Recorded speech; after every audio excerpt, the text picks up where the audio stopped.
Commandant Kurnool region superintendent of police Hanumantharao గారిని stage మీదకి రావాల్సిందిగా కోరుతున్నాం. అందరికీ నమస్కారం అండి.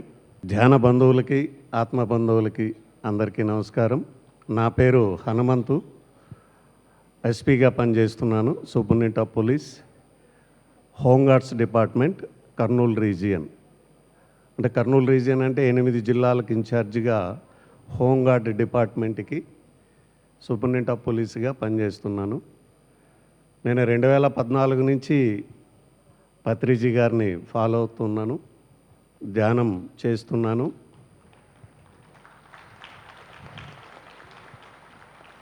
ఏ జిల్లాకి వెళ్ళినా 14 నుంచి నాకు సుమారు 6-7 ట్రాన్స్ఫర్లు అయినాయి 10 ఏళ్లలో. ఏ జిల్లాకి వెళ్ళినా అక్కడ స్కూళ్ళకి కానీ కాలేజీలకు కానీ మన సోదరులకు, బంధువులకి, ఆత్మ బంధువులకి మెడిటేషన్ క్లాస్ చెప్పడం అలవాటు, ఆనవాయితీ. అలా వృత్తి పోలీస్, ప్రవృత్తి ధ్యానం. వృత్తి పోలీస్, ప్రవృత్తి మొక్కలు నాటడం.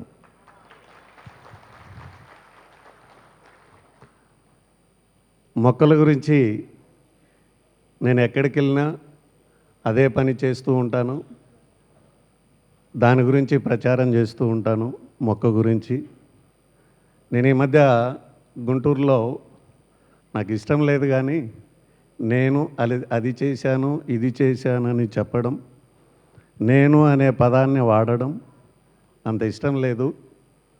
కానీ ఇన్స్పిరేషన్ కోసం 10 మందికి అలా చెప్పాల్సి వస్తుంది, చెప్పుకోవాల్సి వస్తుంది, చెప్తున్నాను అంతే, అంతకుమించి వేరే ఏం లేదు. అయితే గుంటూరులో ఒక కాలనీలో నేను రెంట్కు హౌస్ తీసుకున్నాను, కొత్తగా గేటెడ్ కమ్యూనిటీ సెంటర్.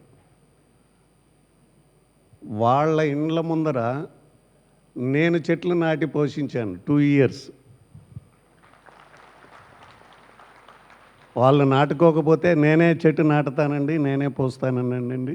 ఒక 80 దాకా ఉన్నాయి. ఒక అక్కడున్న పార్క్కి కానీ, ఆ రోడ్ల వెంబడికి కానీ, ఆ పక్కన ఇంకొక SBI కాలనీ ఉంది, అక్కడ కానీ, ఎక్కడికి వెళ్ళినా మొక్కల గురించి ఎందుకు అంత విశిష్టత, అంత ఇంపార్టెంట్ అంటే, మొక్క గురించి ఆ పరమేశ్వరుడు ఏం చేశాడో ఆ కథ మీకు తెలుసు. విషాన్ని తన కంఠంలో పెట్టుకొని సమస్త లోకాన్ని కాపాడాడనని ఆ స్టోరీ మీకు అందరికీ తెలుసు. ఇప్పుడు ఆ పరమేశ్వరుడు బాధ్యత ఎవరు తీసుకున్నారని అంటే, మొక్క తీసుకునింది ఆ బాధ్యత. మొక్క ఏం చేస్తుంది? విషాన్ని తను తీసుకుంటుంది, కార్బన్ డైఆక్సైడ్. సమస్త లోకాన్ని కాపాడుతుంది. మిమ్మల్ని, నన్ను, మనిషిని మాత్రమే కాదు, 84 లక్షల జీవరాశికి షెల్టర్ ఎవరిస్తున్నారంటే మొక్కే. 84 లక్షల జీవరాశికి ఆహారం ఎవరిస్తున్నారంటే మొక్కే. మనిషి జాతికి మొత్తానికి క్లాత్ ఎవరిస్తున్నారంటే మొక్కే. మనందరము మాట్లాడుకుంటున్నాం, విద్య నేర్చుకుంటున్నాం, చదువుకుంటున్నాం. ఈ విద్యకు కావలసిన పేపర్ ఎవరిస్తున్నారంటే అది కూడా మొక్కే. మనకు జబ్బు చేస్తే మెడిసిన్ ఎవరిస్తున్నారంటే అది కూడా మొక్క నుంచి వచ్చేదే. మొక్క లేకుండా మనం లేమండి. మనం అనపానసతి అంటే శ్వాస మీద ధ్యాస, అంటే శ్వాస మీద ధ్యాస. శ్వాస కావాలంటే ఏం కావాలి? ఆక్సిజన్ కావాలి. ఇది ఎవరిస్తారు ధ్యానానికి? మొక్కే ఇస్తుంది.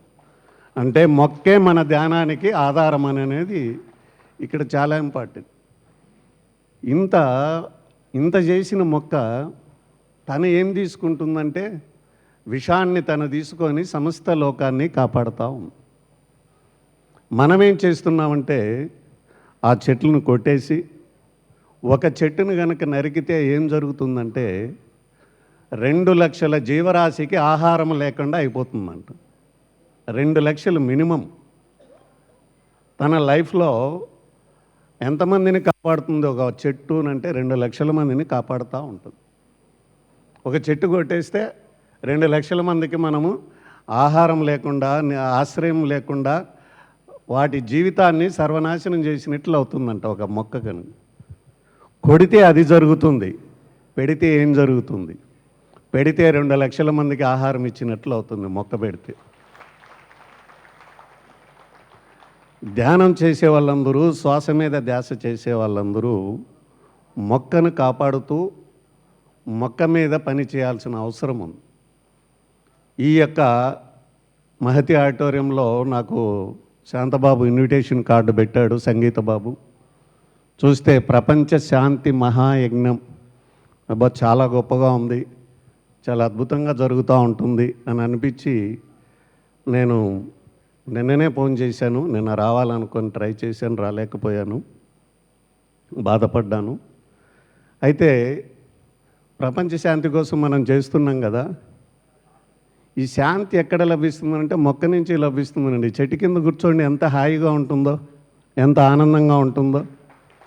రోడ్డు మీద ఎండలోకి వెళ్ళండి, ఎంత వేడిగా ఉంటుందో, ఎంత ఇరిటేషన్గా ఉంటుందో, ఎంత ఇబ్బందిగా ఉంటుందో.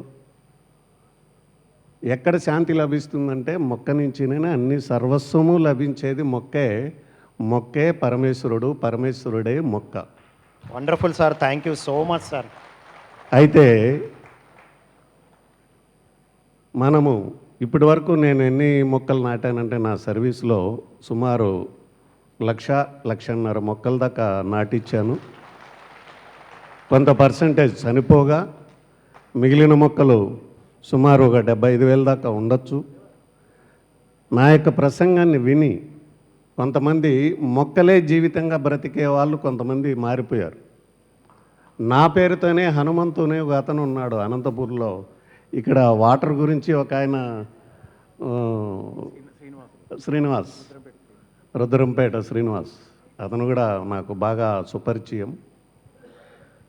హనుమంతునని ఎట్లా పిరమిడ్ మెడిటేషన్ చేస్తున్నావు, ఇక్కడికి వచ్చిన వాళ్ళకందరికీ మొక్క ఇచ్చి దాని గురించి ప్రచారం చెయ్యి, నువ్వు ఎట్లా జబ్బులు తగ్గుతాయని చెబుతున్నావు కదా, మొక్కను ఎవరు పెంచుతారో వాళ్ళకి జబ్బులు తగ్గుతాయని ప్రచారం చేయమంటే ఆయన అది పట్టుకొని ప్రచారం చేస్తే ఇప్పటివరకు ఎన్ని మొక్కలు ఇచ్చాడంటే 5 లక్షల మొక్కలు ఇచ్చాడు.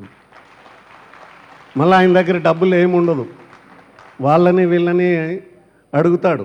మొక్కలు వస్తూనే ఉన్నాయి, గవర్నమెంట్ నర్సరీ నుంచి వస్తూనే ఉన్నాయి. ప్రతి మనిషికి మొక్క ఇచ్చి, అంటే అతని దగ్గరికి ఎందుకు వెళ్తున్నారు పబ్లిక్ అంటే ఏదో ఒక జబ్బు అనారోగ్యం కారణంతో వెళుతూ ఉంటే అతను ఏం చెప్తున్నాడంటే ఈ మొక్కని కాపాడి మొక్కకు ప్రదక్షిణ చెయ్యి, నీ జబ్బు తగ్గిపోతుంది అని చెప్తున్నాడు. ఆ విధంగా ఆయన చెబితే ఇప్పటివరకు ఎన్ని ఇచ్చాడంటే 5 లక్షలు ఇచ్చాడు. ఒక వెహికల్ తీసుకుంటాడు, ఆ వెహికల్కి నా ఫోటో వేసుకొని ఓ ఫ్లెక్సీ తయారు చేసి అది అంటించి ఉంటాడు. వీరి యొక్క ఆదర్శంతోనే నేను ఈ పని చేస్తున్నాను. గొప్ప పని చేస్తున్నది ఆయన, హనుమంత్ అనే ఆయన చెప్తుంది నా గురించి. ఎందుకంటే మీరు చెప్తుందే నేను చేస్తున్నాను సార్ అని. మూఢాచారాల కన్నా అవసరమైన ఆచారాలు పెడితే బాగుంటుందనని అతను చేస్తున్న సేవను చూసి, మన వాళ్ళు చేస్తున్న ఈ ప్రపంచ శాంతి యజ్ఞం గురించి చూసి అందరికీ మనశ్శాంతి కానీ, అందరికీ మంచి వాతావరణం కానీ, అందరికీ మంచి క్లైమేట్ కానీ ఏం కావాలన్నా మొక్కే కావాలి, మొక్కే సర్వస్వము. ఇంకా మొక్క గురించి ఒక విషయం ఏంటంటే, మనం పుట్టింది ఎవరికి, జన్మ లభించింది ఎవరికి అంటే మొక్క వలనే మనం జన్మ లభించింది. మనకు మొక్క లేకపోతే మనకు జన్మే లేదండి. రీజన్ ఏంటంటే మన తల్లిదండ్రుల శరీరము ఎలా పెరిగింది, ఆహారం తింటేనే పెరిగింది. ఆ ఆహారం నుంచినే జీవకణాలు ఉత్పత్తి అవుతాయి. ఆహారం తింటేనే సైన్స్ ప్రకారం XY క్రోమోజోములు ఉత్పత్తి అవుతాయి మన తల్లిదండ్రుల శరీరంలో. వాళ్ళిద్దరి నుంచి తయారైన ఆ 2 జీవకణాలు ఒక చోట చేర్చి మళ్ళీ ఆహారం ఇస్తేనే మళ్ళీ శిశువుగా మారుతుంది. మళ్ళీ ఆహారం తింటేనే బాలుడు అవుతాడు, ఆహారం తింటేనే యవనుడు అవుతాడు, ఆహారం తింటేనే యువకుడు అవుతాడు, వృద్ధుడు అవుతాడు, ప్రపంచానికి ఏం కావాలో చేస్తాడు, వెళ్ళిపోతాడు. సమస్తము ఉన్నది ఆహారంలో. అందుకే అన్నం పరబ్రహ్మ స్వరూపం అని అన్నారు. ఆహారం ఎవరిస్తున్నారంటే మొక్కలు ఇస్తున్నారు. మొక్కేనా, మట్టి, ఈ మొక్కలు, ఈ ఇద్దరు కలిసి మనకు ఈ ఆహారం రూపంలో జన్మ లభించేటట్లు జరుగుతాం. ధ్యానం ఎందుకు చేయాలి అంటే సత్యం తెలుసుకునేదానికి ధ్యానం చేయాలి. సత్యం తెలుసుకోకుండా కూర్చొని ధ్యానం చేసి వెళ్ళిపోతూ ఉంటే ఏం ప్రయోజనం లేదు. సత్యం వైపుకి అడుగులు పడాలి. వెంటనే ధ్యానం చేసే ప్రతి వ్యక్తి సత్యం వైపుకి అడుగులు వేయాలి. ఆ సత్యం ఏంటో ఒక ఎగ్జాంపుల్గా మీకు చెప్పాను. మనకు జన్మ లభించింది మొక్క మట్టి, ఈ రెండూ కలిపి. పరమేశ్వరుడు ఏం చేశాడో విషాన్ని తను తీసుకొని ఈ లోకాన్ని ఎలా కాపాడాడో ఆ పని ఈ మట్టి ఈ మొక్క చేస్తాం. ఇటువంటి సత్యాలు ఎన్నో ఉన్నాయి, ఎన్నో ఈ ధ్యానంలో ఉన్నాయి, సత్సంగంలో, ఈ క్లాసుల్లో ఎన్నెన్నో జరుగుతూ ఉంటాయి. కాబట్టి ఇటువంటివి తెలుసుకుంటూ ముందుకు వెళ్ళాలి. ఎవరైతే మొక్కను నాటి మొక్కను పరిరక్షిస్తూ ధ్యానం చేస్తారో వాళ్ళకు ఇంకా అద్భుతంగా మీరు ముందుకు వెళ్ళడానికి అవకాశం ఉంటుంది. అందుకని నేను ఒక కొత్త సాంప్రదాయాన్ని పరిచయం చేయాలని ఒక నెలగా దానిపైనే పనిచేస్తూ ఉన్నాను. అనంతపురం కళ్యాణదుర్గంలో కుందుర్పీనని ఒక గ్రామం ఉంది. అక్కడ ఒక పెద్ద కొండ ఉంది. అచ్చం శివలింగం లాగానే ఉంటుంది. దానికి 5 కిలోమీటర్ల విస్తీర్ణం అది, ఆ కొండ యొక్క విస్తీర్ణం. అక్కడ గిరి ప్రదక్షిణ స్టార్ట్ చేయమని చెప్పాను. స్టార్ట్ చేసేసారు నా మాటతోటి. స్టార్ట్ చేస్తే ఇది 9వ గిరి ప్రదక్షిణ జరిగింది. 10వ దానికి నన్ను రమ్మని పిలిచారు. నేను రావాలంటేనని ఒక కండిషన్ పెట్టాను. ఏంటంటే 10వ గిరి ప్రదక్షిణలో మొక్కను చేత పట్టుకొని గిరి ప్రదక్షిణ చేసి శివార్పణ చేసి నాటి దాన్ని రక్షించాలా అని కండిషన్ పెట్టాను. దానికి ఓకే అనేసారు. ఆ విధంగా పాంప్లెట్ కూడా తయారు చేసి మొక్కను రక్షిస్తే ఆ పరమేశ్వరుడు ఆశీర్వాదాలు ఉంటాయని పాంప్లెట్ తయారు చేసి ప్రజలకు ముందుకు వెళ్ళిపోతూ ఉంది. నెక్స్ట్ మీరు కూడా ఎప్పుడైనా రాదలుచుకుంటే నెక్స్ట్ పౌర్ణమికి కుందుర్పి పర్వతం, కుందుర్పి గ్రామం, కళ్యాణదుర్గం కొత్త సాంప్రదాయాన్ని పరిచయం చేయబోతున్నాం. మొక్కను రక్షించడానికి మొక్కే సర్వస్వం, మొక్కే పరమేశ్వరుడు. Wonderful sir, thank you very much. Thank you very much. నాకు ఈ అవకాశం ఇచ్చారు చాలా లిమిటెడ్గా. Thank you so much sir. ఆ మొక్కలకి ఒకవేళ పిరమిడ్ దగ్గరలో ఉంటే ఆ మొక్కకు ఇంకా పోషక విలువలు ఎక్కువ అందుతాయి సార్. మా రిక్వెస్ట్ ఏంటంటే మీరు ఎక్కడైతే మొక్కలు నాటుతున్నారో అక్కడ పిరమిడ్ని నిర్మించాలని మా విన్నపం. పిరమిడ్ ద్వారా మరింత పోషణ, పిరమిడ్ ధ్యానం కూడా ప్రచారం అవుతుంది sir. Thank you so much sir. గట్టిగా చప్పాలు కొడదాం. Thanks a lot sir. Thank you.